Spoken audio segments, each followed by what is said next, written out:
A podcast? Did your radio show get canceled?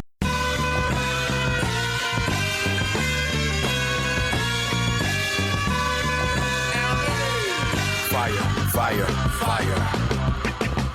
Low down and filthy, but the discipline is on point. Schooled myself, made my own dojo. A cold flow with the whole dose of soul. Maintain composure, even in theory. An anomaly, properties undiscernible to Hey, it's the Pete the Planner Show, Thursday edition, back again. This summer we dealt with repeat. We mixed the show up a little bit from the former $1 Million Plan. Well, now we're back solving people's financial problems, answering questions one-on-one. We're back to the old format, one person per Thursday. But now, instead of based on the $1 Million Day, it is based on power percentage. We believe power percentage is the best way to measure how your financial life is really going. Our goal on this show is to take anyone and move their power percentage at least 5 points higher by the time they get off the show. Nicole, if you could quickly show the scale for power percentage. Power percentage is, if your power percentage is 10% or below, that is bad. 11 to 20%, it's okay. 21 to 34% is really good. And 35% and above is perfect. Our first guest as we kick off the new old series is a guy named Lynwood. Lives in New York. He is a graduate of the $1 Million Plan course, and he joins me now. Lynwood, you're the first guest on the new version of the old show. Welcome to the show. Thank you much, Pete. Appreciate it. And you're the perfect first guest because you got all sorts of crazy good stuff going on. And just right off the top, we calculated your power percentage. Do you happen to know what it is? I don't know what it is, actually. All right. I'll tell you. It's 30%. Your power percentage is 30%, which is really good. So to give people context as we get started here today, this is the story of a man who is in a good spot who's trying to make it great. Is what I just said, does that make sense? Does that feel like who you are? Basically, that's it in a nutshell. All right, where are you at? Tell me what's going on with your life. Well, right now I'm in a career that I'm looking to probably do a career change, and it seems to be the balls in my hand in all sorts of ways. I have a savings account that, for me, on my own, I've been saving, a few hundred here and there, but I've pretty much been diverting all my funds into my retirement account. Mm-hmm. And whatever I have left, I kind of budget that between my rent and daily food and paying down any debt that I might have. Sure. And so what's interesting about your situation, at age 37, you've got roughly $170,000 saved for the long term, but then something sort of weird happened to your savings account. You had a few $100 here or there, but then you now have $215,000 in your savings account. What in the world happened? Yeah, that magically appeared as I was getting prepared to come on the podcast, and I was like, let me just check that account, because I can't believe that I haven't really checked on that in quite some time, probably like 10 or plus years. But it seems that my mother's been contributing to that for my own sake, I guess. Thankfully, she's still alive. And I checked that balance the other day, and voila. So $215,000 just sitting there. All right, so you're the one person in the world that's in this entire planet of like 7 billion people that checked his balance, and there was $215,000 in there that you kind of had forgotten that there was anything in there because mom's decided to help you out. Yeah. The crazy thing about this, okay, so there's so much I got to know. So you knew she was doing something. Yeah, but I didn't think it was to that level. Which tells me so much about you, because you didn't let that affect what you were doing for yourself, because at 37, you have $170,000 set aside for retirement. So it's not like the knowledge that she was helping you out negatively impacted you, right? No, not at all. How long have you known? Days like today? We're recording this on August 21st, 2018. How long have you known that you have $215,000? I'm gonna calculate that to about 2 to 3 days. Dude. Before that, I thought I had probably about $80,000 in that account. Okay, so how has that changed your view of your financial life? believe it or not, Pete, that account is like an account that I don't even consider part of my portfolio. Even though it's in my name, it's been accruing funds and accruing interest, I never look towards that fund as my own savings account. I do have a separate savings account, and that one has about $700 that I've been painstakingly trying to take 10% out of my paycheck and put into that account to build it back up. See, here's what's crazy about this. Like, your financial life is really good in spite of this $215,000, and I have to actually believe you. I don't think it's going to, like, make you let up. You know, like I don't. But now there's a career change at hand. Help me understand, like, how that will impact your income, I guess. So it's at this point, 37. Maybe some people put it as a midlife crisis, but I think it's just once you have an opportunity to try to chase a passion, you try to do it. And I really love music. I know Mr. Kinetic is probably right in my lane in terms of being an educator and loving music as a musician. But at the same time, for me, I love to DJ. And I'm thinking maybe a career change into that field because there's a lot of DJ schools here in New York. And I'm thinking I might make a play into that arena. See, that would be interesting because right now you have a structured retirement plan through your current employer. And if you switched careers, you would have to create your own structure because I don't know a lot of DJs that have 401ks. You would have to set up some sort of Roth or solo 401k or something. So I'm guessing, Lynwood, going into this potential career change, you already know you're going to have to do that, right? Yes. In fact, I'm prepared for that because before I hopped into this current career, 4 years ago, I was actually working in the music industry. And there is no such thing as a steady paycheck in that one. So it's like being a contractor and hoping that all your efforts brought in whatever funds. So during that time, I used to put about $50 to $100 into my Roth IRA. And so I haven't contributed to it since then because I've gotten the 401k or 403b in education. But, yeah, that's what I've been doing. You know, and I think I have to do that once I make this move. Once you make these money moves? Yeah. So here's what I got to figure out. Like, and this is why you're the perfect first guest of sort of the new format, the new old format as we're calling it. Because as long as your power percentage stays high, the income doesn't particularly matter because it's what you do with your income that matters, not necessarily the level of your income. So you make $68,000 a year now. I mean, do you have a reasonable estimate of what you think you would earn if you change careers? I would say, well, of course, I'm going to try to push to maintain that level, but I would think that if anything, I'd probably take a hit of about $15,000 to that salary part. And so what would that change? I mean, obviously you split your money between trying to pay off some little debts here and there and living and eating and like, what would you do? Yeah, I mean, honestly, right now, I've been like going so hard on credit card debt and any kind of debt that I have. Luckily, I graduated without any debt from grad school, and I just only have credit card debt for as long as I've known, and I've paid well, I still have my car. I bought that back in like 2007, and I paid that off for 3 years, and that was the last time I made a car purchase.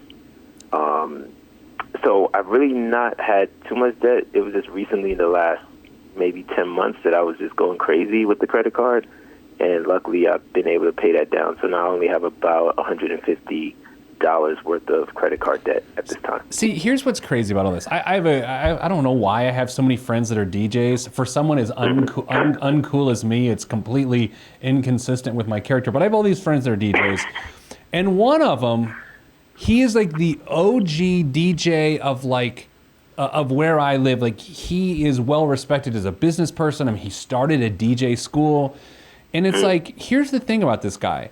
Everyone sort of in the world sort of knows what DJs make. It can be inconsistent. It's not the best wage. The dude is balling. Like, he's killing it because he's so smart with his money. And I think when I look at your situation, Lynwood, that's what I think of. I think you have the fundamentals to understand how a financial life works. Like, So this idea of, well, I'm going to be DJ, so that means I have to resign myself to this vow of poverty or whatever.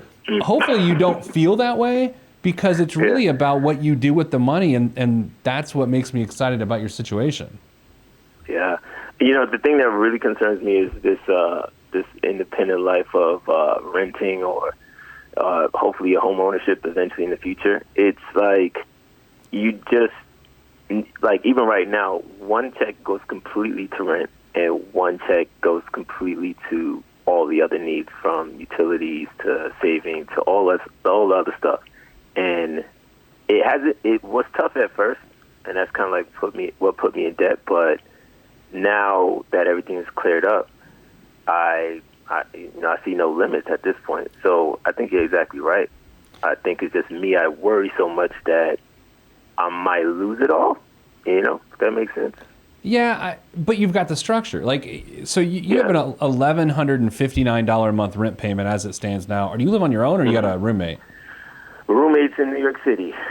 Yeah. Are you in Manhattan, or what? You're not in Manhattan.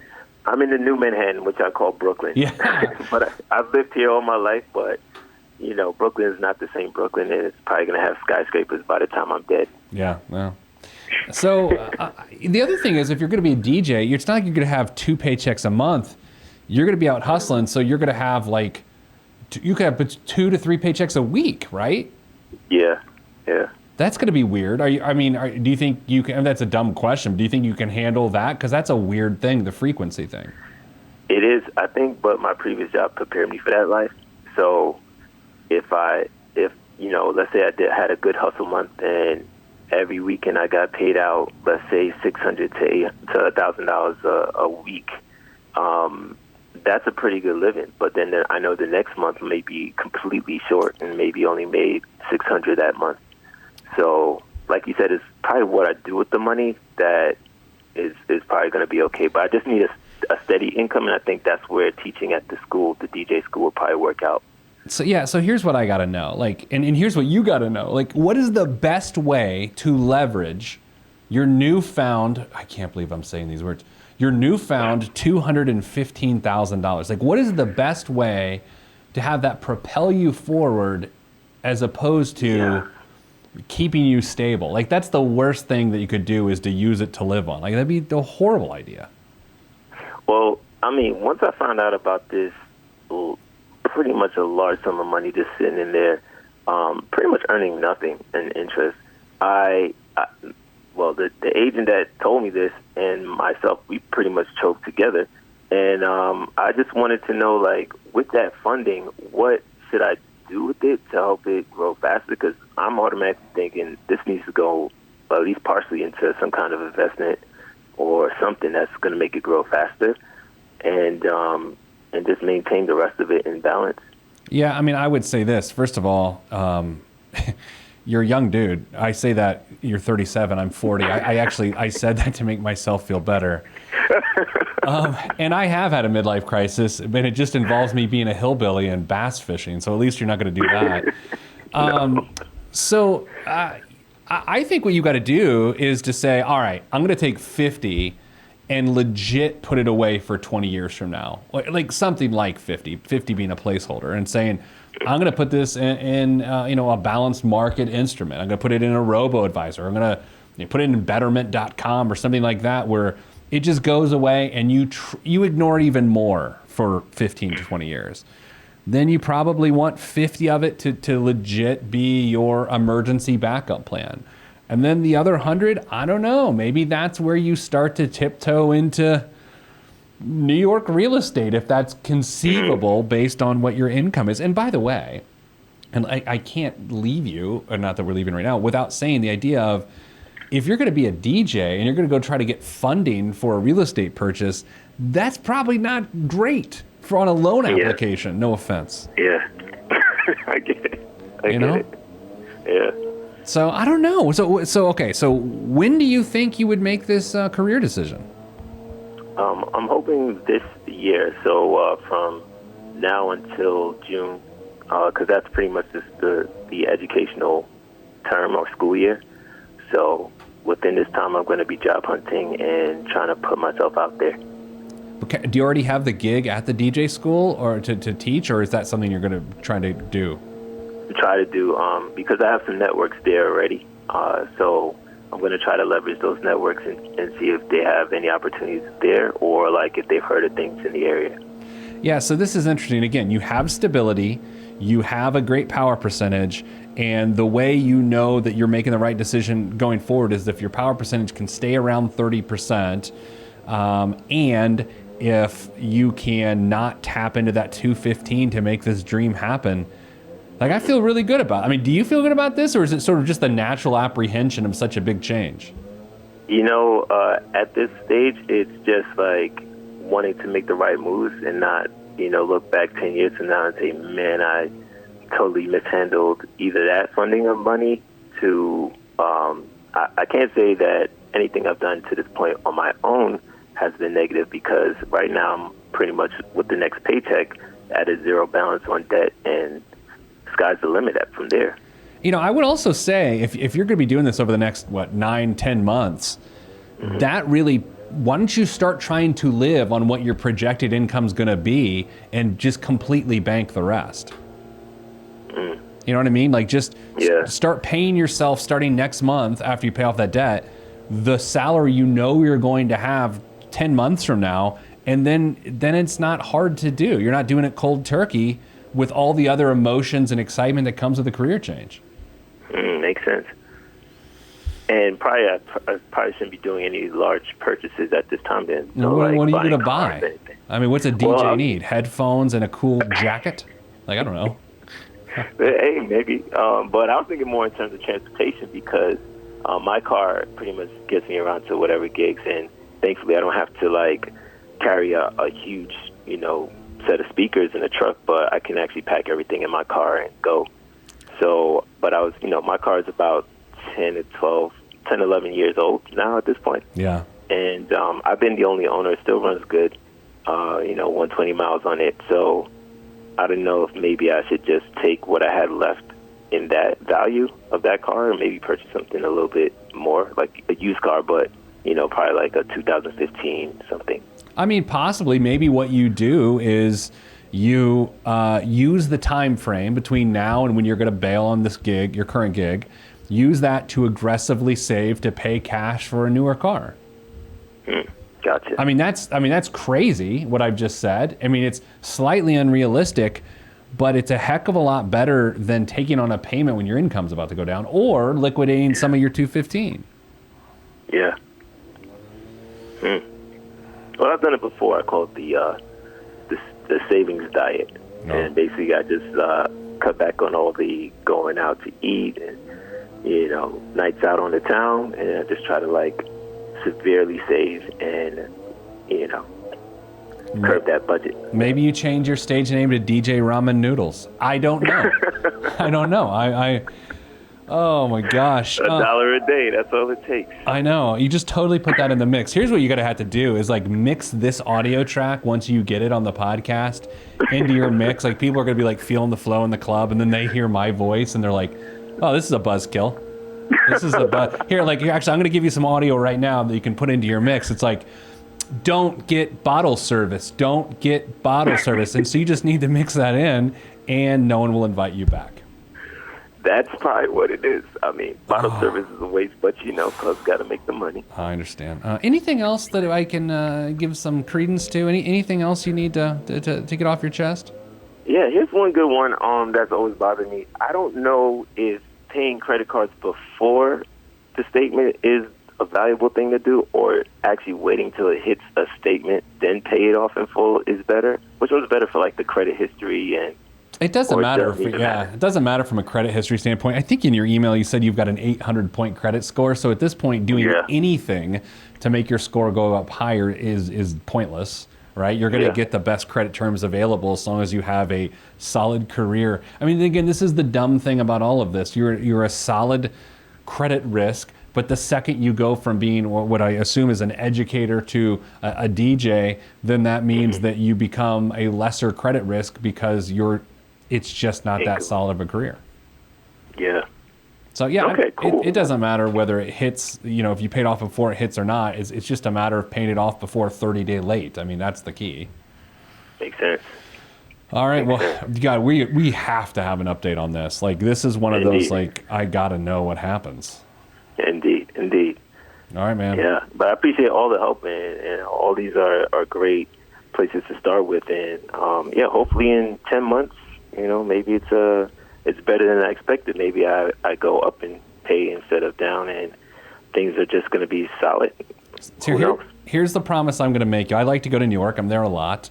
And maybe one of the times I'm there next year, I try to stay up past 9 p.m. and come to one of your club dates, and I'll stand by the DJ booth. I will not request the wobble. Like, I will be like a completely good club guest, and I'll have to wear a hat so people don't know I'm an older white guy. But that's what we'll do. How's that sound? That sounds good. Maybe I'll get you a cool jacket, too. Oh, my gosh. That would be amazing. All right. We wish you the best of luck, and thank you for being the first guest on the new version of the old show. Oh, thank you. I appreciate it. Thank you so much. Be good. All right. Next week on the show is what we do now. We're going to figure out what your power percentage is, what that says about your current behavior, and make it go up. This is a unique one already. God, can you imagine? You're like, what's my balance? It's $215,000. What? When I was about 10 years ago, 15 years ago, I put on my high school letter jacket because I was being a weirdo at my mom's house, and I reached into my pocket and I found a $20 bill. And to this day, that was the greatest financial moment of my life. And then you look at this guy, and he found out he had $215,000. That's it. That's all the time I have for you this week. We'll see you next week here on the new version of the old version of the Pete the Planner show. This is for information purposes only. Not the specific financial planning device. Consult a financial advisor. Hi, I'm internet podcaster Peter Dunn. You may know me as Pete the Planner. You hear me on the radio and on your podcasting device, but did you know you can also see me on YouTube? That's right, we have a YouTube channel and we call it PeteThePlanner.tv. We ask you to subscribe so you can catch great shows like Pete's Eats and this here podcast with drawings. But the drawings are made with a video camera. Subscribe today. Spaceship on my arm took me home, fueled by the ink and the megabytes and the hypertext transfer protocol, stronger than the Skynet and the Terminator. I push faders into warp speed, glide with ease, creating a breeze they call a black hole. Event horizon, no rear view concerns. This I adjourn, and beats I burn. This I adjourn, and beats I burn. Salutations, I bring you love-tron greetings from a faraway land. I am the sole controller. Put the remote down and let me take control. You're now a part of my zone, so enjoy yourself. Love-tron can restore your health. I bring you greetings. Salutations, how you doing? And is that how y'all say it?